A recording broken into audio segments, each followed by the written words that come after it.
Greetings all, and welcome back to a new episode.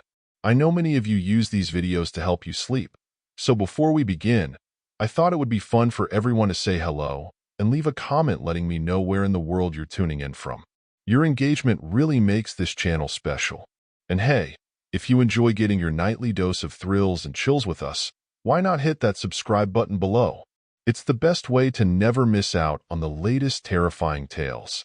So kick back, relax, and let's get started. The forest was a symphony of shadows as the last tendrils of sunlight slipped beneath the horizon. I, a lone backpacker seeking solace in nature, had pitched my tent beside a tranquil creek, the gurgle of water a soothing counterpoint to the growing darkness. As night draped its cloak over the wilderness, a disquiet began to gnaw at me. It wasn't a sound, not at first. It was a feeling, a prickle on the back of my neck, a whisper that something wasn't right. The usual night sounds, crickets, owls, the rustling of leaves, seemed to fall silent, replaced by an unsettling stillness. With each passing moment, the silence deepened, pressing against my eardrums like an unseen force. I unzipped the tent flap and peered out into the darkness, my flashlight beam cutting a feeble path through the gloom. Nothing, just trees, their silhouettes twisted and gnarled like skeletal hands reaching for the sky. A twig snapped somewhere in the distance, shattering the oppressive silence. My heart pounded in my chest, a frantic drumbeat echoing the fear that was now a cold fist in my gut. I retreated back into the tent, zipping the flap tight, and lay shivering in my sleeping bag. Hours passed, each one a torment of anticipation. The silence remained unbroken, yet I knew I wasn't alone. A presence lurked just beyond the thin fabric of my tent, a predator stalking its prey. I could feel its gaze, cold and malevolent, boring into me. Then, a sound, a soft, shuffling sound, like footsteps muffled by leaves. It circled my tent, drawing closer, then receding, then closer again. I held my breath, every muscle tensed, waiting for the inevitable attack. Suddenly, the shuffling stopped. A shadow fell across the tent, blotting out the faint moonlight. I squeezed my eyes shut, paralyzed by terror. A moment later, the shadow was gone, replaced by a faint, rhythmic tapping on the canvas above my head. The tapping continued, growing louder, faster, more insistent. I whimpered, covering my ears with my hands, but the sound penetrated my skull, driving me to the brink of madness. With a strangled cry, I burst out of the tent, flashlight in hand, ready to face whatever horror awaited me. But there was nothing there, just the forest, dark and silent once more. I stumbled back to my tent, collapsing inside, my body trembling uncontrollably. I didn't sleep that night. I lay there, wide-eyed, listening to the forest, waiting for the tapping to resume. But it never did. As dawn broke, painting the sky with streaks of orange and pink, I packed my belongings with shaking hands. I glanced back at the forest, its shadows retreating before the rising sun.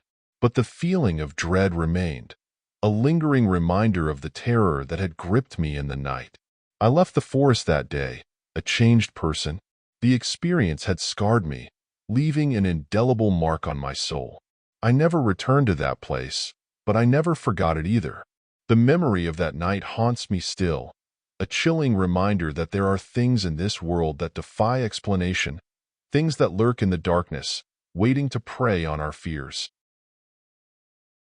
The air hung heavy with the scent of damp earth and pine needles as I trudged deeper into the woods, the weight of my backpack digging into my shoulders. It was a solo camping trip, a desperate attempt to escape the suffocating city and reconnect with nature. As dusk settled, I found a secluded clearing beside a moss-covered boulder and set up my tent. A fire crackled merrily, casting flickering shadows that danced and writhed in the encroaching darkness. I settled in with a book, the comforting warmth of the flames a stark contrast to the growing chill in the air. But as the night wore on, a sense of unease crept over me. The crackling fire seemed to whisper warnings, and the wind rustled the leaves with an unsettling rhythm.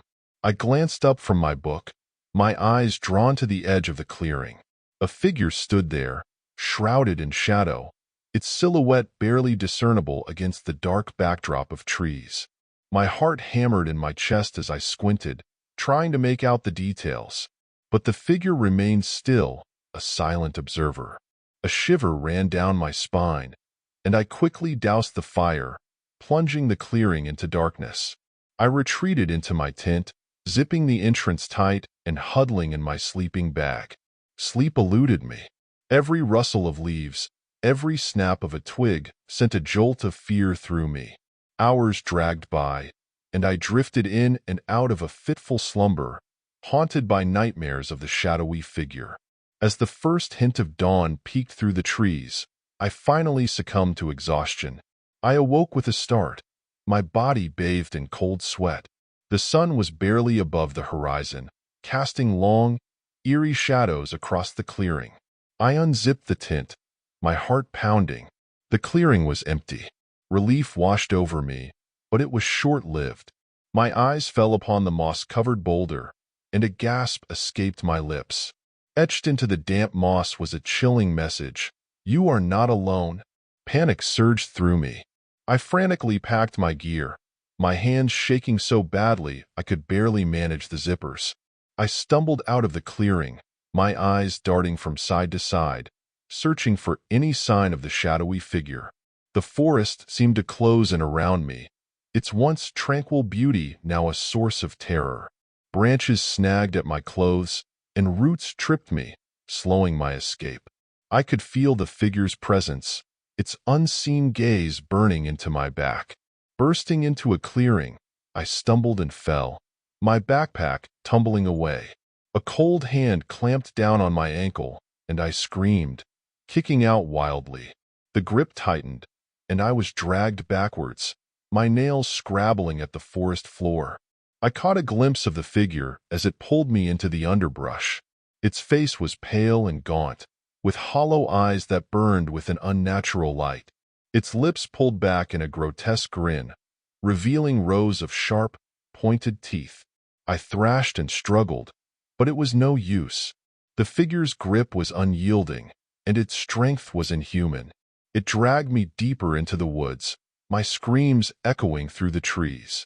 My memories of what followed are fragmented, a jumble of pain, terror, and the sickening stench of decay. I remember glimpses of a dark, damp cave, the figure's twisted face looming over me, its cold breath chilling my skin. But then, as suddenly as it had begun, it was over. I found myself lying on the forest floor, battered and bruised, but alive. The sun filtered through the leaves, and the sound of birdsong filled the air. I staggered to my feet, my mind reeling. Was it a nightmare? A hallucination? I couldn't be sure.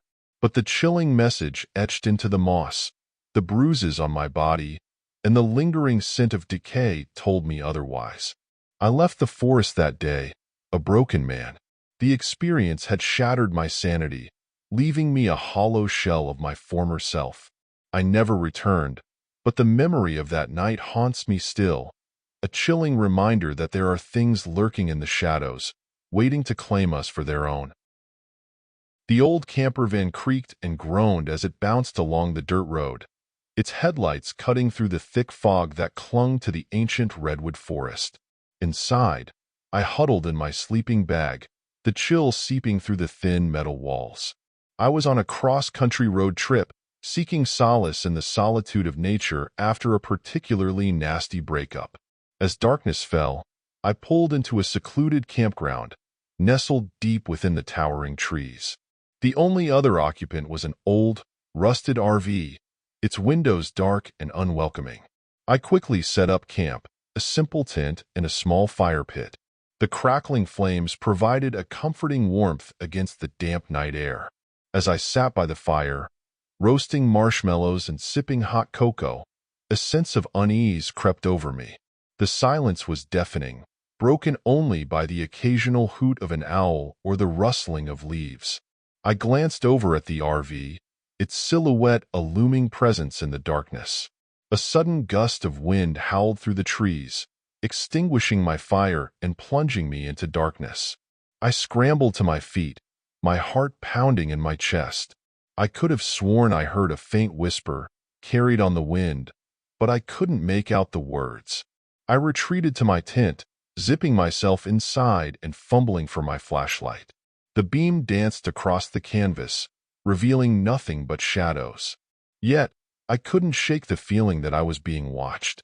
Sleep was impossible.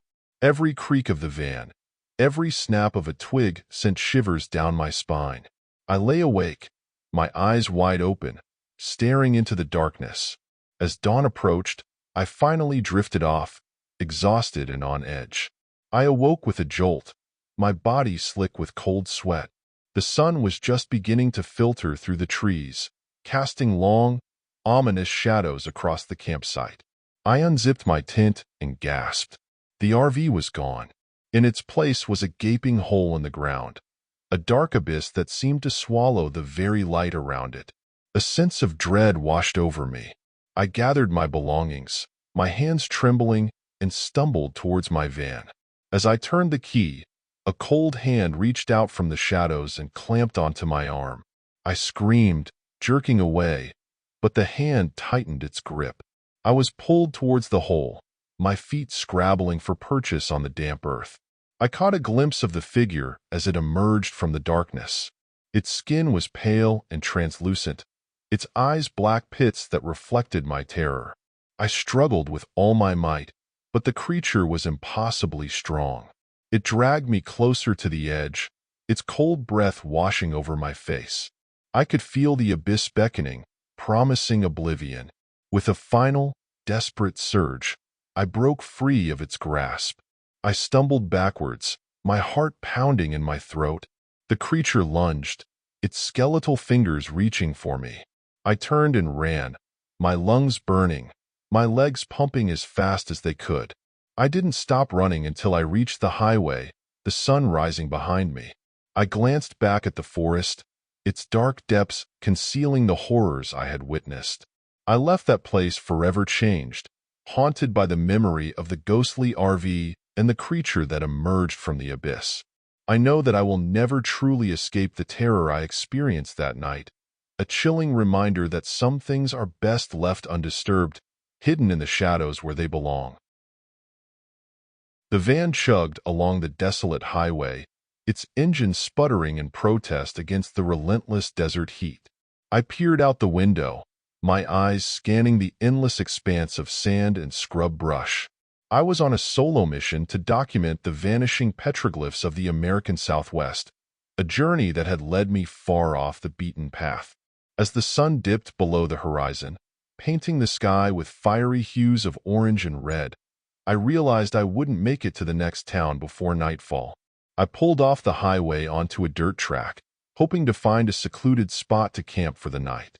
The track wound through a maze of sandstone canyons, their towering walls casting long, eerie shadows. I finally found a sheltered alcove, hidden from the road and surrounded by a jumble of boulders. I set up my tent, a tiny oasis in the vast desert landscape. As darkness fell, I built a small fire, its flickering flames providing a comforting warmth and a sense of security. I settled in with my journal, scribbling notes about the day's discoveries. But as the night wore on, a strange feeling of unease began to gnaw at me. The wind whispered through the canyons, carrying with it a low, mournful wail that seemed to come from the very heart of the desert. I glanced over my shoulder, half expecting to see a ghostly figure emerging from the shadows. I tried to dismiss my fears, but the feeling of being watched persisted. I extinguished the fire and retreated to my tent, zipping the entrance tight and burrowing deep into my sleeping bag. Sleep was fitful, my dreams filled with unsettling images of swirling sand and grotesque figures with glowing eyes. I awoke with a start, my heart pounding in my chest. A strange, rhythmic chanting echoed through the canyon, sending chills down my spine. I cautiously unzipped the tent and peered out. The moon bathed the landscape in an eerie glow, revealing a circle of figures dancing around a bonfire in the distance. They wore strange masks and animal skins, their movements a frenzied, hypnotic ritual. I watched, mesmerized and terrified, as the chanting grew louder, the figures' movements more frenzied. I could feel their eyes on me, even from a distance, their gaze burning into my soul. As the night wore on, the ritual intensified. The figures began to chant my name, their voices a chilling chorus that echoed through the canyons. I knew then that I had stumbled upon something ancient and sinister, a ceremony not meant for mortal eyes. With trembling hands, I packed my belongings, my heart pounding in my chest. I extinguished my campfire, erasing all traces of my presence. I crept away from the alcove, my eyes fixed on the dancing figures, their chanting growing fainter as I retreated. I didn't stop running until I reached the highway, the first rays of dawn painting the sky a pale pink. I glanced back at the canyons, their towering walls concealing the secrets of the night. I left the desert that day, forever scarred by the experience. I never returned to those canyons, but the memory of that night haunts me still. The chanting echoes in my dreams, a chilling reminder that there are places in this world where ancient forces still hold sway, and where the veil between the living and the dead is dangerously thin. The vintage Airstream trailer gleamed under the moonlight, its polished aluminum reflecting the towering pines that surrounded our secluded campsite. My boyfriend, Jake, and I had decided on a spontaneous weekend getaway, a chance to escape the city's hustle and bustle and immerse ourselves in the tranquility of nature. We spent the afternoon hiking through the lush forest, the crisp mountain air filling our lungs and the vibrant fall foliage painting a breathtaking landscape. As dusk settled, we returned to our cozy haven, the warm glow of the trailer's interior a welcome sight. After a hearty dinner of grilled trout and roasted vegetables, we settled into the plush cushions of the dinette, a bottle of wine and a deck of cards promising a night of laughter and relaxation. But as the hours ticked by, an unsettling feeling began to creep over me. A strange scratching sound emanated from the roof of the trailer, as if something were trying to claw its way inside. Jake dismissed it as a branch brushing against the metal, but I couldn't shake the feeling that it was something more sinister. As the night deepened, the scratching intensified, accompanied by a low, guttural growl that seemed to vibrate through the very walls of the trailer. I clutched Jake's hand, my heart pounding in my chest. "It's probably just an animal," Jake reassured me, his voice barely masking his own unease. But the sounds continued, growing louder and more aggressive. A shadow flickered across the window, a fleeting glimpse of a hunched figure with glowing eyes. Panic seized me. I grabbed Jake's arm, my voice trembling. "We have to get out of here." We stumbled out of the trailer, the cold night air a shock to our systems.